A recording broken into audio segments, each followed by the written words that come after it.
Assalamu alaikum everyone. Today I'm going to give you a board game review of Scotland Yard Hunting for Mr. X. My aim is not to tell you about the rules, but why you should be playing this and what kind of feeling this game is going to evoke in you. This is a smaller portable dice-based version of the bigger classical game of Scotland Yard, in which a bunch of detectives of Scotland Yard are trying to hunt Mr. X for a crime he has done. Now, this game can be played from 2 to 4 players. So if you're playing with 2 players, you will be controlling multiple detectives on a smaller map. Or if you're playing with, again, 4 players, then 3 players will be the detectives and 1 player will still be Mr. X. So this is a hidden movement game in which the movements of Mr. X are never revealed on the board. He does come with a pawn, but that pawn is to show you the last location at certain times in the game where he was spotted by some witnesses. But other than that, Mr. X will not be moving on the board. The detectives, however, will be moving on the board, and accordingly Mr. X will be trying to use different modes of transportation to escape from their clutches. Now, how the game works is that first of all, the detectives are going to pick their starting location on the map given.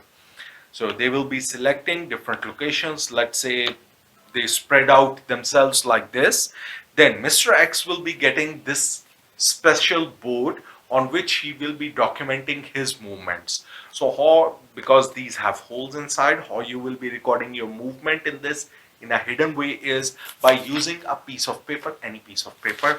So you will be putting it behind it, and now you have boxes in which you can write your starting as well as movement locations without revealing them on the board to the players. Now, first of all, the detectives will, once the detectives have set up their characters, then the Mr. X is going to think about that which location is going to be ideal for him to start on, where he doesn't get caught more easily. So let's say based on this location, Mr. X decides somewhere here he wants to start. Of course, he will not be placing the pawn, but instead in this box he will be writing his starting location and putting a dice on it, doesn't matter the side, to hide it from the other players and tell them only piece of information that in which district did he start. So in this case, for example, he's going to tell there is an H here. He started in H district. Each district is going to have 4 locations. So that's the only piece of information right now available to the detectives. Then the regular game rounds will start. The game has these 13 rounds, and in case the detectives are unable to catch Mr. X, that is come on the same space as Mr. X within those 13 rounds, then Mr. X has had enough time to escape and he is declared the winner. So it's a one versus many game in which either all the detectives will be winning or the sole player Mr. X will be winning the game. Now, once Mr. X has decided his location, the players will start rolling dice. The number of dice depends on number of players, but normally it will be 4 dice. They will be rolling the dice, and then each of these custom-made dice is going to have a symbol which tells you what method of transportation is going to be available for the detectives, and same Mr. X can use as well. So let's say the first player picks up the taxi symbol, and he decides that I'm going to move using a taxi here. Now, these symbols are important along with the routes shown on the board, which looks something like a subway map. The yellow taxis can move only one space, but they have access to each and every place location on the board. Whereas the blue are buses, but buses are not available at each and every location. You can see on the board there are some locations which have both yellow and blue symbol. That means there is a bus stop and a taxi stand both at those locations, whereas some locations will only have yellow spots, which means only a taxi can access this location. There is no bus stop. So you cannot use a bus symbol to travel from a location or to a location if it does not have a bus stop. So in case sometimes X will come up, which means you cannot travel at all, there is no taxi or bus available at this time, in which case you will be stuck in the same location. So as compared to the bigger Scotland Yard game where you used to have these different tickets which you were using, this game uses a more simpler mechanism of dice. You will roll them and see what's available to you. Each detective will be using one method of transportation and moving. So if, let's say, someone decides this player was on a bus stand and he decides to use the buses can move in a straight path horizontally or vertically up to whatever length you want, and you can drop off anywhere as long as there is a bus stop there. So this player can decide, I want to go up to here and drop here. But of course, since the Mr. X had declared that he's in sector H, so it will be ideal for him to move towards this side and see if he catches Mr. X. So that's why it's important for Mr. X to decide his location, that will I be caught if I start in this part or not. And he should be avoiding the detectives. Now, once all the detectives have picked one of the dice to select their movement, then comes the turn of Mr. X, and he can pick up any of the dice without re-rolling. He will use any of the dice that the detectives have used, and that's the ticket that is available to him as well. So let's say as Mr. X, I decide to use the bus route, and I was on, let's say, this location. I had written 31 underneath here, and now I will be using a bus to run away from the detectives as they are closing in on me to a new location. Now, even though I am still in a horizontal line with this player, but I know this player is on a taxi stand, so he cannot use a bus to ever catch up to me. So I do feel a little bit safe as Mr. X player.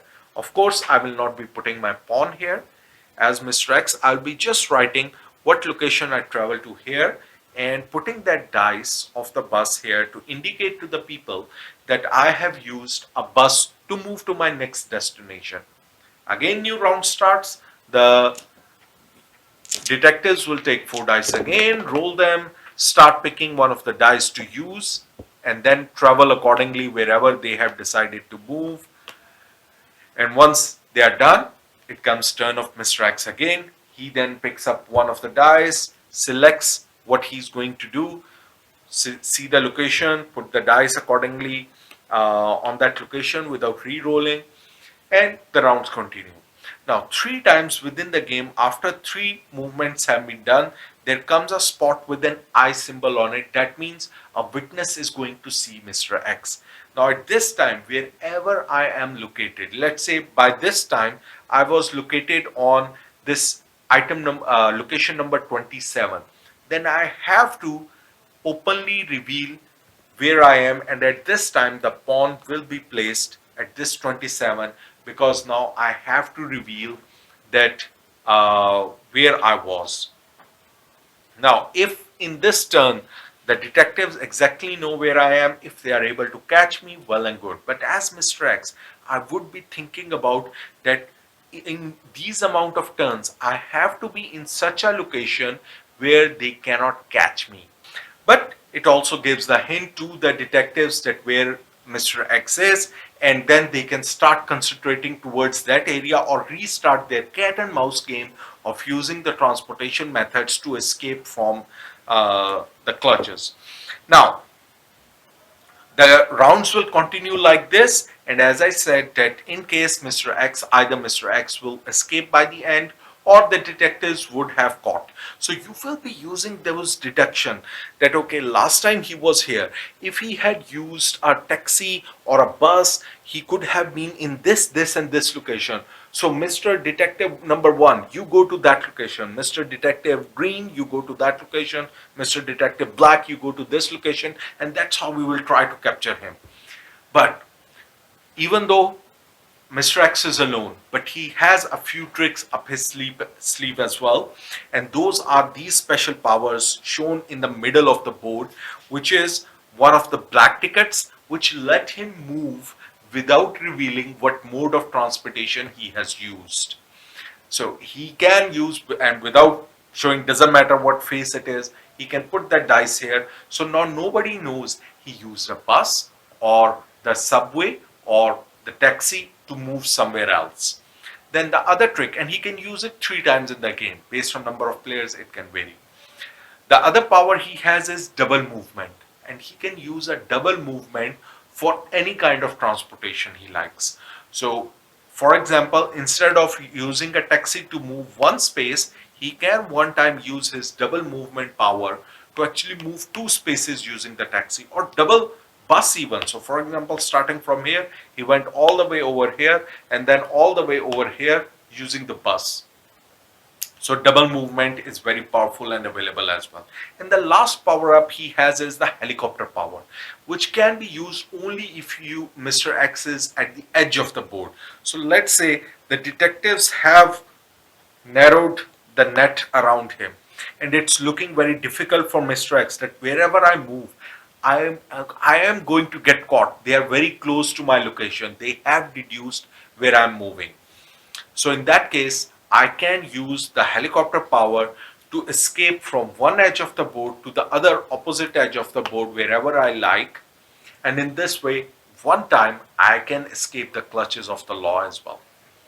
Now, these powers are available to Mr. X. On opposite hand, there will be some lesser powers available to detective, like re-rolling or asking a district question to Mr. X as well. So they can use those powers, but of course, with multiple detectives, it's harder for Mr. X to escape. Now, we have discussed how the game works and what's the winning condition. The good thing about this dice version of the game is that it's very compact, and accordingly the time it takes to finish a game is quicker as well. On the box it says 20 minutes. I would say 15 to 20 minutes is a good time frame for one game to play, and that's a good thing, because what I've played Scotland Yard original one when I was a kid, and I loved that game. But with the length of the game, it was hard for players to actually switch roles because everyone wanted to be Mr. X. But in the dice version, it's more easily possible because you can finish a game and then the next player can become Mr. X, and then the other players get to play as detective. Then the next player becomes Mr. X, and you can play 2-3 games of this very quickly, easily in your time frame. So that's again a positive thing about this game. The component quality is very beautiful. The artwork on the board will remind you of the beautiful locations in London. There is Royal Albert Hall, the Buckingham Palace, Westminster Abbey, the Piccadilly Circus. So all those famous locations are on the board. It looks beautiful.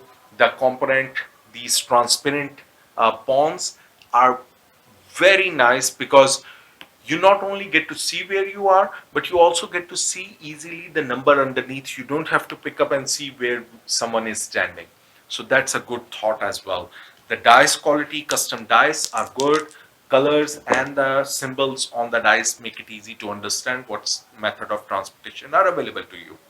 The game does come with modular boards, so you can flip all of these tiles and have a different layout with expert modes as well, which has some places which are one-way streets. Some locations are only accessible by taxis. Some places have dead ends as well. So that adds a level of slight more expertise, complexity on the board for player movement, and that's a good, well added addition as well. The main complaint I have with this game is this Mr. X board. Now this Mr. X board, I would have preferred if they made it in a more menu-like fashion like this one, in which you could place the paper in between and then snap it so that it remains in place. But sadly, you have to use it as full open board. There is no menu flapper. There aren't no pages that come with the game that you can insert in between, so you have to use your own custom pages to put it. They could have easily put some sheets of paper in this box, and that would have made the components just perfect in my opinion. The gameplay is what will attract most of the players to this game. This is a classic game, and they have made a more compact dice version of it. So I have no reason to recommend not to recommend this game. An easy recommendation: if you like those cat and mouse type of games in which you have to use your brain cells to make some deductions and catch and then feel the joy when you catch someone. That's it for me. A highly recommended game. Happy gaming!